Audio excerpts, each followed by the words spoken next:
ఇప్పుడే country delight యాప్ని download చేసుకోండి. Download the country delight app now. నమస్తే రమగారు. నమస్తే జయ. రమగారు, భక్తి, గురువులు, గౌరవం ఇది ఒక ఎత్తు. మూఢనమ్మకాలు అంటే ప్రతి ఒక్కరిని గురువుగా భావించేయటం, వారు చెప్పే ప్రతిదీ గుడ్డిగా ఫాలో అవటం. నిజమైన గురువులు వేరు, వారి గురించి కాదు. కానీ ఎన్ని మోసాలు చూస్తున్నామండి. మాకు చాలా తెలిసిపోతున్నాయి. మేము చాలా రకాలుగా మాట్లాడుతున్నాం. ఈ మధ్య అమ్మాయి ఒక చీటర్ యాక్చువల్గా. ఇంతకు ముందు సీరియల్స్లోనూ ఎక్కడో మీడియాలో కూడా వచ్చింది చాలా సంవత్సరాల క్రితం. ఇప్పుడు ఆవిడ అమ్మవారికి అవతారం ఎత్తిందండి.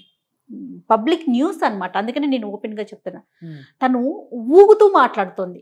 అది ఎంత అసహ్యంగా ఉందంటే ఆ విజువల్స్ చూస్తూ ఉంటే ఆవిడికి అమ్మ ఒంటి మీదకి వచ్చేయటం, ఆమె నోటుకు వచ్చింది చెప్పేయటం. బా, ప్రజలైతే రమ్మగారు పొర్లు దండాలు పెడుతున్నారండి. ఇంకా ఈ రోజుల్లో ఇలా కూడా ఆలోచిస్తున్నారా అనిపించింది నాకైతే. ఇది వెలుగులోకి వచ్చిన అంశం. వెలుగులోకి రానివి దొంగ బాబాల గురించి ఎన్ని వింటామండి. ఊళ్ళల్లో, టౌన్స్ లో వ్యక్తి పూజలు. వాళ్ళకి దేవుడు కనిపించాడని, వాళ్ళు ఏదో చెప్పారని, పలుకుతాడని వాళ్ళు ఏం చెప్తే అది చేసేస్తారు. ఆధ్యాత్మికత ముసుగులో వాళ్ళ ఇష్టం. ఎన్ని మోసాలో. నిజంగా ఆధ్యాత్మికత ఉండి నిజంగా దేవుణ్ణి చూడగలిగే వాళ్ళు ప్రపంచంతో సంబంధం ఉండదు జయ వాళ్ళకి. అవునండి. ఈ ఆధ్యాత్మికత ముసుగులో జరిగే మోసాలు ఎన్ని మోసాలు వింటున్నా మళ్ళీ మోసపోయే వాళ్ళు కనపడుతూనే ఉంటారు. అవును అవును. అందులో మాతాజీలు, బాబాలు, గురూజీలు. సంతానం లేదని గురూజీని ఆశ్రయిస్తే ఆయన నాతో ఉండు నీకు సంతానం కలుగుతుందంటాం. నాతోటి సంతానం నీకు డైరెక్ట్గా కలిగిస్తాను. పిచ్చి బాగుళ్ళు. అవును అవును. వీళ్ళు దొరికిపోయిన వాళ్ళు దొరికిపోతారు. అలాగే పాపం బయటకు వచ్చి చెప్పుకోలేక ఎవరో ఒకళ్ళు బయట పెడితే వీళ్ళు మోసం బయటపడుతుంది. కొన్నాళ్ళు జైల్లో ఉంటారు, మళ్ళీ ఇంకో చోట ఇంకో అవతారం ఎత్తుతారు. మేకప్ చేసుకోవడం వస్తే చాలు కదా. కాస్త మేకప్ చేసుకోవడం వచ్చి కాస్త గంభీరంగా మాట్లాడడం వస్తే చాలు. వీళ్ళకి ఎవరో నలుగురు ఎదుగు లేదా పిచ్చి పేదవాళ్ళు దొరకక్కర్లే. వీళ్ళే నలుగురిని మేనేజ్ చేసి పెట్టుకుని వాళ్ళు వీళ్ళకి ఏజెంట్లుగా పనిచేసి వీళ్ళని బాబాలని, మాతాజీలని చేసేస్తారు. రాదొచ్చింది, కృష్ణుడు వచ్చాడు, అది వచ్చాడు, ఏవో పిచ్చి వేషాలు. జనాలు వెర్రి వెంగళప్పల్లాగా ఉన్నంతకాలం ఇవి నడుస్తూనే ఉంటాయి. 100% అండి. భగవంతుడు ప్రత్యేక స్వరూపంలో ఉండడు. ప్రపంచమే శక్తిమయం. అది వ్యక్తుల్లో ఉండదు. వ్యక్తిలో ఉంటే అది వాడికే. నీకెందుకు ఉపయోగపడాలి? పోనీ ఉపయోగపడింది. ఇప్పుడు నాకు ఉంది శక్తి, నేను నీకేదో సహాయం చేశాను, నీ దగ్గర నుంచి నేను ప్రతిఫలం తీసుకుంటే వ్యాపారం అయిపోయింది. కానీ ఆధ్యాత్మికత ఇది. నువ్వు డబ్బు తీసుకున్నావు అంటే నువ్వు ఏదైనా చెయ్యి. అక్కడ నువ్వు తినద్దు, నువ్వు కాషాయమే కట్టుకో. కానీ నీ చుట్టూతా వ్యాపారం ఉంది అంటే ఆధ్యాత్మికత లేనట్టే అర్థం. డబ్బు చేరిందా లేనట్టే. ఇంకంతే.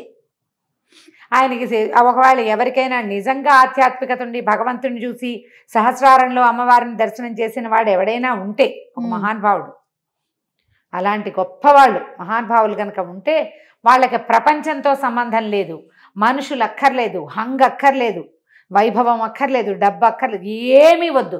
భగవంతుడిని చూసిన వాడికి ఏమైనా కావాలటమా? అసలు అదే కదా. ఇంకేం కావాలి? అల్టిమేట్ గోల్ అదే కదా. ఆ కాస్త అది కాదుగా వచ్చాక ఇంకెందుకు ఇవన్నీ? ఈ వ్యామోహాల్లోకి పడ్డాడు అంటే అదేదో లేదన్నమాట. కానీ వాడు చెప్పే 4 మంచి ముక్కలతోటి మొదలుపెట్టి తర్వాత ఆయన చూపించే మహిమలతోటో, ఆయన మొక్కుకుంటే మనకు జరిగిన పనులతోటో, ఆయన చెప్పిన మాటల్లో మనం కనెక్ట్ అయిన ఆధ్యాత్మికతతోటో మనం దొరికిపోతాం అక్కడ. అవును, అంతే కదా. చందమామ కథ చెప్దాను చూడు దీని మీద. దీనికి ఒక స్టోరీ కూడా ఉందా? చెప్పండి అమ్మగారు. పూర్వం ఓ రామాపురం ఇంట్లో, ఒక ఊళ్ళో ఒక ఇంట్లో ఒక భార్య భర్త ఉండేవాళ్ళు. ఆవిడకి కాళీమాత దర్శనం ఇస్తుంది. నేనే కాళీమాతని అంటుంది. ఒకనాడు ఎప్పుడో ఆవిడకి పూనకం వచ్చింది. పూనకం వస్తే వాళ్ళ ఆయన కొబ్బరికాయలు అవి కొట్టి కుంకం వెదజల్లి ఆవిడ మీద పానకం నైవేద్యం పెట్టి ఆవిడని శాంతింపజేశాడు. చుట్టుపక్కల ఇళ్ల వాళ్ళు చేరారు. ఆవిడకి ఉండుండి పూనకం వచ్చేది. పూనకం రాగానే పక్కేళ్ళ నుంచి పొంగళ్ళు వచ్చేవి, పాయసాలు వచ్చేవి, బియ్యం తెచ్చిపెట్టేవాళ్ళు, కోడిని తెచ్చేవాళ్ళు, ఒకళ్ళు మేకని ఒకళ్ళు గొర్రెని కూడా తెచ్చారు. అవన్నీ వీళ్ళింట్లోనే వినియోగం అయ్యేవి. ఆవిడ మళ్ళీ మామూలుగా ఉంటుండేది. ఉండుండి కాళీమాత అయిపోతూ ఉండేది ఆవిడ. ఇక మామూలు కాళీమాత కాదు. జనం బాగా చేరారు. ఆ ఊళ్ళో వాళ్ళు వచ్చారు, పై ఊళ్ళో వాళ్ళు వచ్చారు. కొంతమంది వచ్చేవాళ్ళు. ఆడపిల్ల పుడుతుందా, మగపిల్ల పుడతాడా అని, మగపిల్లాడా అని అడిగేవాళ్ళు. అయితే ఆడా లేకపోతే మగ అని చెప్పేది ఈవిడ. ఒక్కోసారి ఆవిడ చెప్పింది నిజమయ్యేది, ఒక్కోసారి అయ్యేది కాదు. ర్యాండమ్గా కలిసేవి. కలిసి అంతేగా. ఒకవేళ కలవలేదు, నువ్వు ఆడపిల్లని చెప్పావు అని అడిగితే చుట్టుపక్కల ఉన్న వాళ్ళు ఏం భయపెట్టేవాళ్ళు అంటే నువ్వేదో అపరాధం చేసావు, అమ్మ ఆడపిల్లనే మగపిల్లనే ఇద్దామనుకుంది, నువ్వు చేసిన అపరాధం వల్ల అది ఆడపిల్లైపోయింది. జనాలు నోరు మూసుకుని ఊరుకునేవాళ్ళు. భక్తులు పెరిగారు, వీళ్ళ ఇంట్లో ఒక సంపద బాగా వృద్ధి అయింది, బాగుంది వాళ్ళ సంగతి. అయితే ఏమైంది, ఓ రోజున ఈ పల్లెటూరుకి ఆనుకుని ఒక అడవి ఉంది. అడవి ఉంటే ఆ అడవిలో ఒక వేటగాడు ఉండేవాడు. ఈ ఊర్లో నుంచి ఒక కుర్రాడు ఆ అడవిలోకి వెళ్ళి ఆ వేటగాడి దగ్గరికి వెళ్ళి, నువ్వు నాకు ఒక సహాయం చేయాలి, మా ఊళ్ళో కాళీమాత ఉంది, ఆవిడికి వాహనం ఇస్తానని దండం పెట్టుకున్నా. కాళీమాత వాహనం ఏది? పెద్ద పులి. నువ్వు ఒక పులిని పట్టుకురా, నీకు కావలసినంత డబ్బిస్తా, ఆవిడకి ఆ వాహనాన్ని సమర్పిద్దు కానీ. ఓకే, బాగుంది, సమర్పిద్దాం మనం. నువ్వు పులిని బోన్ తయారు చేయించుకుని పులిని పట్టుకో. వాడు చాలా వాటిని పట్టుకుంటాడు, పులుల్ని కూడా కొంతమందికి పట్టించాడు, వాడికే వచ్చు బోన్ తయారు చేసుకోవటం. సరే ఏం చేశాడు, ఒక వారం రోజులు మాటేసి పులిని పెట్టాడు. ఓకే, పట్టేసి బోన్లో పెట్టుకొచ్చాడు. ఆ బోన్ని చక్కగా ఒక దుప్పటేసి కవర్ చేసి బోన్ని ఈడ్చుకొచ్చాడు ఇక్కడ దాకా. కుర్రాడి కోసం చూస్తాడు, వాడు కనపడలా. సరే ఏమన్నాడు, లోపలికి వెళ్తున్నారు భక్తులు, పానకాలు పొంగళ్ళు అవి ఇవి పళ్ళు తట్టలతోటి కూరలు పాలు పెరుగు ముంతలతోటి తేనెలు పట్టుకొస్తున్నారు, అన్నీ సమర్పయామి అవుతున్నాయి. జనాలు చాలామంది భక్తులు ఆవిడ ఉండుండి నాలుగు చాచి కాళికాలాగా వేషం వేస్తుంటే చూస్తున్నారు. ఈయన అన్నాడు, అమ్మ నువ్వు చాలా గొప్పదానివి, నీ అంత గొప్పదానివి నువ్వే, నువ్వు ఇంత అద్భుతమైన కాళికా అవతారానివి, నీకు వాహనం లేకపోతే ఎట్లాగా, నీకోసం నీ వాహనాన్ని తెచ్చానమ్మా, ఇదిగో అన్నాడు. చూపించరా అందావిడ. వాహనం అంటే ఏమిటో అనుకుంది. ఏం చేశాడు, పూలిపోని మీద నుంచి కూడా దుప్పటి తీసాడు. తీయగాని పులిసి అని గాండిచ్చింది, ఉరికి పడింది కాళికామాత. చుట్టుపక్కల వాళ్ళంతా హడిలిపోయారు. ఆ బోన్ మూత తీయబోయాడు. తీసుకోమ్మా నీ వాహనం కానీ కేవ్వమని కేకలు పెట్టి పరిగెత్తింది. నువ్వు కాళికాదేవి కదమ్మా, తీసుకోమ్మా. ఎందుకు భయపడతావు అంటాడు. ఎందుకు భయపడతావు అంటాడు.